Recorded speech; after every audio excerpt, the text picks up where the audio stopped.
Ladakh is a mountain desert across the Indian Himalayas. In the rain shadow of the mighty mountains, it's so high and dry that it's often called moonland. It looks more like a moonscape or a Marsscape. Well, this one is a picture of the Mars. Often called Little Tibet, this region remains landlocked, cut off from the rest of the world for half the year. Temperatures range from -30 to +30. Hi, I'm Sonam Wangchuk, a simple indigenous tribal from this remote Ladakh. I was born in an even remoter tiny village of 5 households. But that was a long time ago. Today, my village has grown 100% to become a village of 10 households. Perhaps still a little bit smaller than your city. We had no schools in our village, so I learned from the farmers, from the rivers, trees, animals, and above all, from my mother. I picked up English and other languages from the radio and meeting people from different countries. Later went to some schools and finally finished mechanical engineering. We love our Ladakh so much that while my engineering schoolmates went to Bangalore, Mumbai and the Silicon Valley, I came back to Ladakh and started solving problems of the people.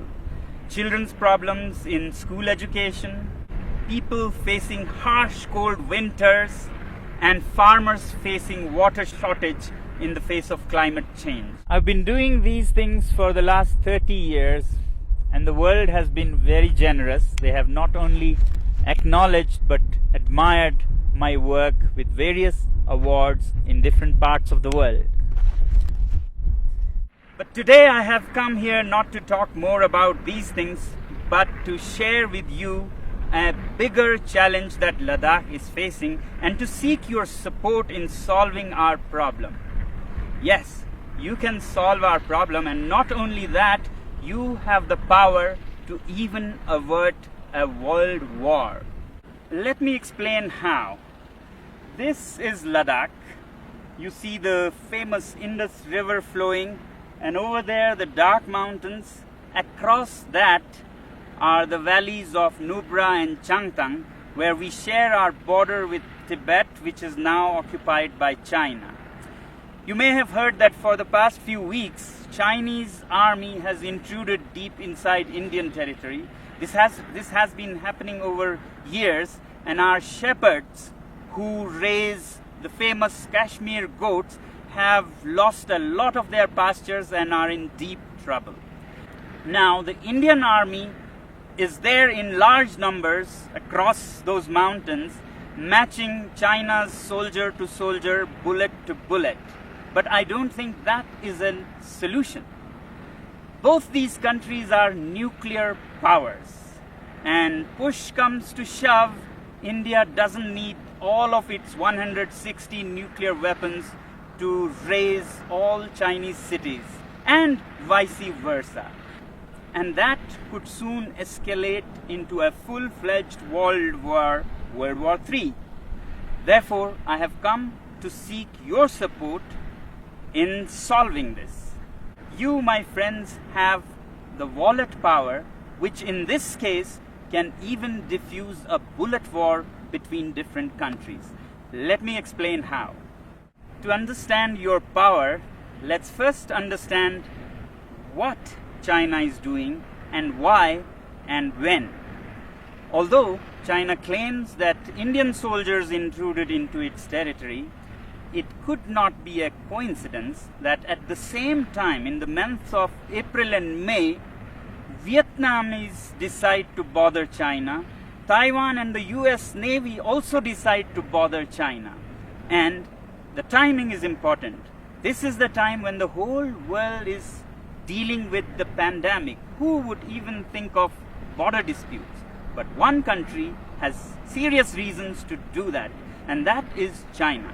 China, being a totalitarian regime, fears not so much the bullet power of India or the US. What it fears most is its own people. the 1.4 billion people that work like bonded laborers without many rights and enrich this regime, when they are angry, there's a situation for an uprising, a revolt.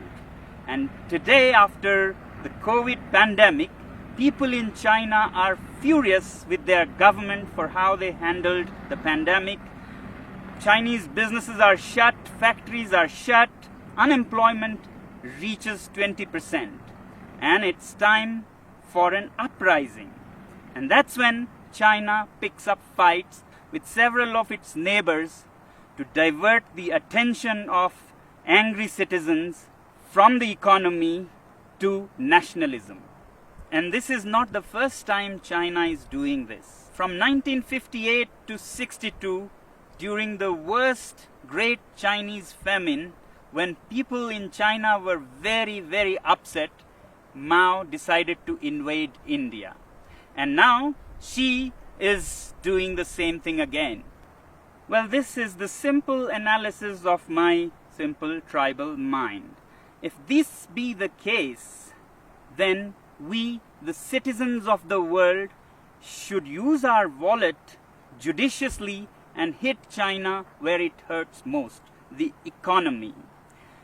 If enough people around the world decide that we will no longer buy Chinese goods and sponsor this regime, then that will see their worst nightmares coming true. And I think this is the only way we can bring the Chinese regime on the discussion table for peace dialogues. We must always clearly remember that when we say China, it's the regime and not the civilization, not the people. In fact, the Chinese people are themselves the greatest victim in this. And that's why, my friends, I've come to seek your support. We use so many Chinese products, software, hardware, from apps and software that sends millions and millions of dollars to China to products like clothing, phones, computers. If we boycott these goods, it'll send a clear message to China that the world is not happy with you. But is it right to boycott goods from a particular country? When normally not, when it is among equal partners. But my simple tribal mind says that China is not a normal country. If the world was a club of peaceful sheep, China is a wolf in sheep's clothing. It doesn't respect the rules of the game. It's a totalitarian regime run by a clique. It's not representative of its people. In fact, its people are just an instrument for its expansionist ambitions. It doesn't respect international customs or bodies like the WHO, and we saw because of its behavior how the COVID spread so much and caused so much suffering. Yet, we, the people of the world, also have double standards. We overlook everything and just want trade with it. In 1947, China gobbled up Inner Mongolia. We were silent. We wanted trade. Later, Tibet, with its 6 million Tibetan Buddhists, were annexed. We were silent. We wanted trade. And then Xinjiang, with its 10 million Uyghur Muslims, were gobbled up. We were silent. We wanted trade. In fact, 60% of today's China is occupied territory. But we overlook that because we want trade. But the biggest victims of this regime are the 1.4 billion Chinese. They work like bonded laborers, have hardly any rights, and if they raise their voice, they disappear. China has already blocked and banned Twitter, Google, Facebook, and keeps its people from all the information of the free world. And now with the Belt and Roads Initiative, China is laying a debt trap around the world. Already, countries like Sri Lanka have lost their land as they couldn't pay the debts. Pakistan is soon becoming a colony of this kind. In Africa, Djibouti has already lost its land for China. Countries like Tonga have debts that amount to 44% of its GDP.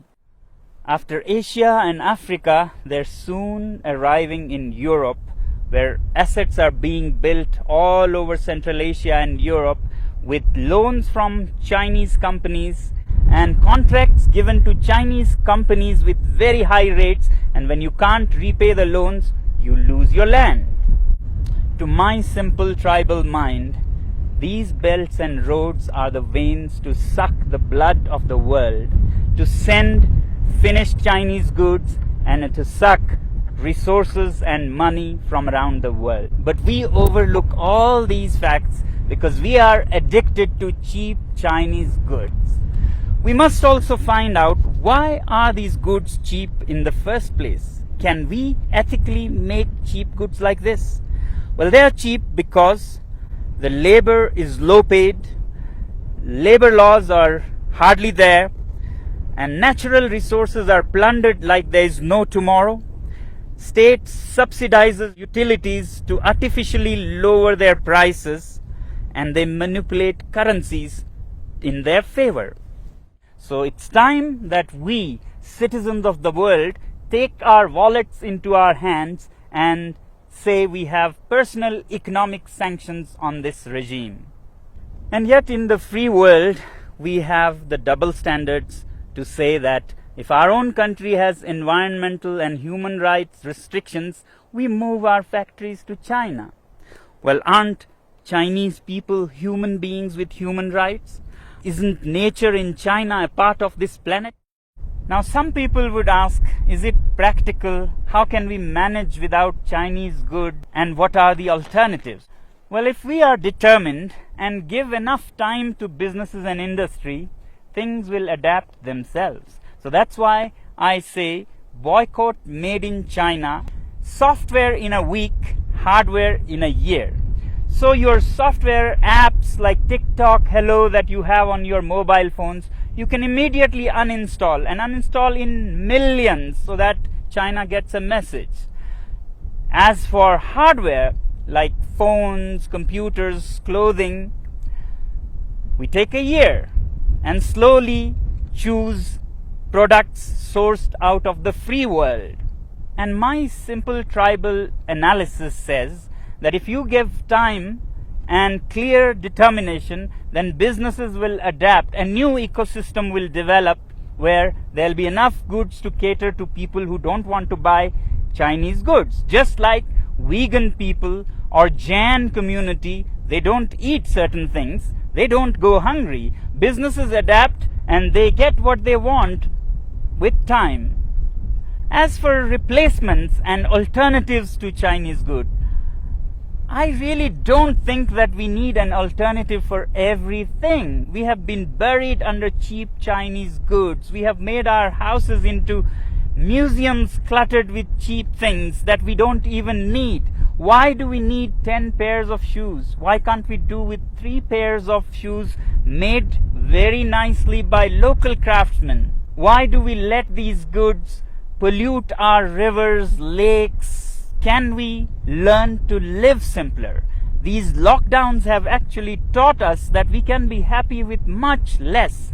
So can we also think out of this box and talk about a simpler life with local products? If you want to learn more about how to live happily with simpler lives, please look up our movement, ilivesimply.org.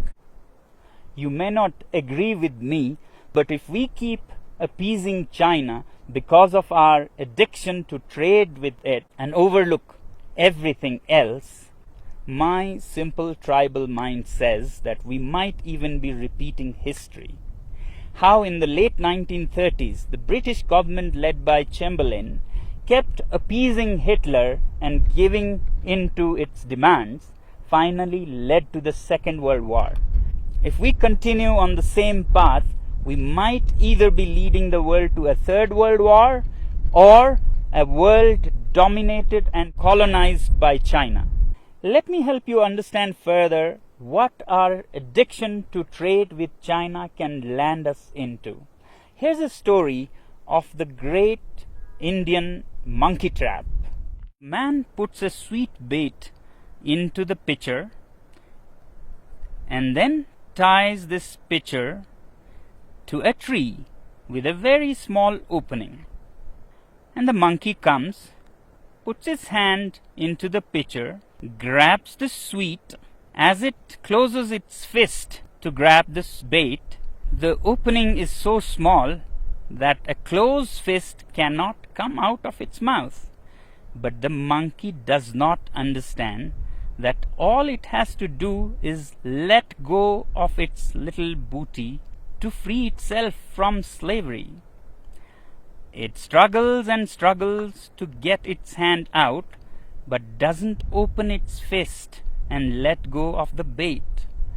Continues for all night, and in the morning the shrewd hunters come and catch it, all because of its attachment to its booty.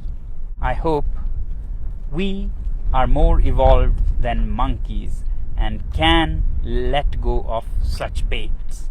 Well, this is all that the last citizen from the remotest part of the planet can say. The choice is yours.